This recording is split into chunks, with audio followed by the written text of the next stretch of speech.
Hello friends, आज हम करेंगे चैप्टर 7 द लोस्ट चाइल्ड। तो शुरू करते हैं। द स्टोरी थीम है ये, the lost child is a fine creation of Mulk Raj Anand which deals with the psychology of child. अब ये जो स्टोरी है ना, द लोस्ट चाइल्ड, बहुत ही अच्छी क्रिएशन की है, बहुत ही अच्छी बनाई गई है मुल्क राज आनंद के द्वारा, जो कि संबंधित है, जो मनोविज्ञान होता है ना बच्चे का, उसके साइकोलॉजी के साथ संबंध रखती है। Who goes to fair with his parents, मतलब वो बच्चा ना जाता है, मेले में जाता है अपने पेरेंट्स के साथ। He sees many things in the fair, बहुत चीज़ें देखता है मेले में।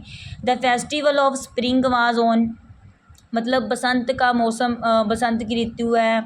अ very huge crowd of people were going to the fair, बहुत सारी भीड़ जा रही है मेले में लोगों की। All the people were well dressed, सभी लोगों ने बहुत अच्छे कपड़े पहने हुए हैं। They were dressed in bright colourful and attractive clothes, मतलब उन्होंने जो कपड़े पहने हुए हैं बहुत ही ब्राइट कलरफुल के पहने हुए हैं, बहुत ही अट्रैक्टिव करने वाले कपड़े पहने हुए हैं।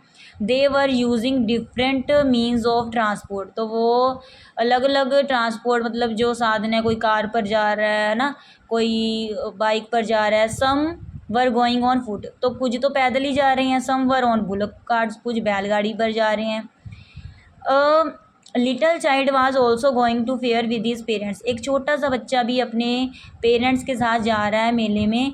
The child was very happy to see new things in the fair, तो बच्चा तो बहुत खुश था देखकर नई नई चीज़ें जो मेले में थी। ही रैन आफ्टर बटरफ्लाइज, तो भागता है वो, तितलियों के पीछे भागता है। He wanted to buy toy, तो वो चाहता है, मतलब खिलौना खरीदना चाहता है। ही सा फ्लावर्स, स्वीट्स, फूल देखता है, मिठाइयाँ देखता है। He wanted to buy everything, मतलब वो सब कुछ खरीदना चाहता है। All these things attracted him very much, सभी चीज़ें उसे अट्रैक्ट करती हैं बहुत ज़्यादा। ही सा अ snake who was playing upon, तो वो एक सांप भी देखता है जो कि ना जो कि मतलब डांस कर रहा होता है फ्लूट पर, ठीक है। He was enjoying the music, मतलब वो इंजॉय भी करता है म्यूज़िक को। ही सा swings like Mary go round, तो वो झूले भी लेता है, जो स्विंग्स होती हैं ना मैरी गो राउंड वाला। He asked his parents but when he turned back he did not see his parents there, his all happiness had lost. अब देखो, जब वो अपने पेरेंट्स को कुछ कहता है ना और टर्न करता है, तो वो देखता है कि उसके पेरेंट्स है ही नहीं वहाँ, तो उसकी सारी खुशी जो है वो ख़त्म हो जाती है। The condition of the child became miserable when he lost his parents in the fair, मतलब जो उसकी हालत है बच्चे की, इतनी तरसयोग हो जाती है जब वो अपने पेरेंट्स को खो देता है मेले में। He began to run here and there to find his parents, वो इधर उधर भागता अपने पेरेंट्स को ढूंढने के लिए। ही वॉज क्राइंग बिटरली, बहुत ऊँची ऊँची वो रो रहा होता है। He did not understand how to find his parents, उसे समझ नहीं आ रहा कि मैं कैसे अपने पेरेंट्स को ढूंढूं।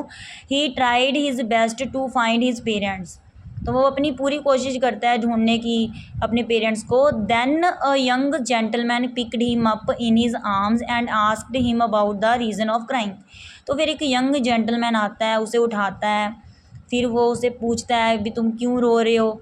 ही offered him toys, sweets, ride on Mary go round, मतलब वो उसे ऑफ़र भी करता है कि मैं तुम्हें खिलौने ले दूंगा, मिठाई ले दूंगा, ठीक है, राइड करा दूंगा मैरी गो राउंड पर। But the child did not accept his offer, लेकिन चाइल्ड को उसको कुछ नहीं पसंद, उसका ऑफ़र कोई स्वीकार नहीं करता वो। He refused to accept these things, वो मना कर देता है सभी चीज़ों के लिए। He only wanted his father and mother, बस उसे तो सिर्फ अपने मम्मी पापा चाहिए और उसे कुछ नहीं चाहिए। तो देखो, ये एक मतलब जो साइकोलॉजी है ना चाइल्ड की, उसके बारे में बताया गया है कि बच्चा जब अपने पेरेंट्स के साथ होता है तो उससे सब कुछ अच्छा लगता है ना, जो भी वो मेले में देखता है उसे हर एक चीज़ अट्रैक्ट करती है ना। लेकिन जब वो उसके पेरेंट्स को वो खो देता है, नहीं देखता कहीं, तो फिर उसकी सारी खुशी क्या हो जाती है, ख़त्म हो जाती है। मतलब बच्चे की जो खुशी है वो पेरेंट्स के साथ ही होती है, अगर पेरेंट्स नहीं तो देखो उसकी सारी खुशी ख़त्म हो गई। थैंक्स।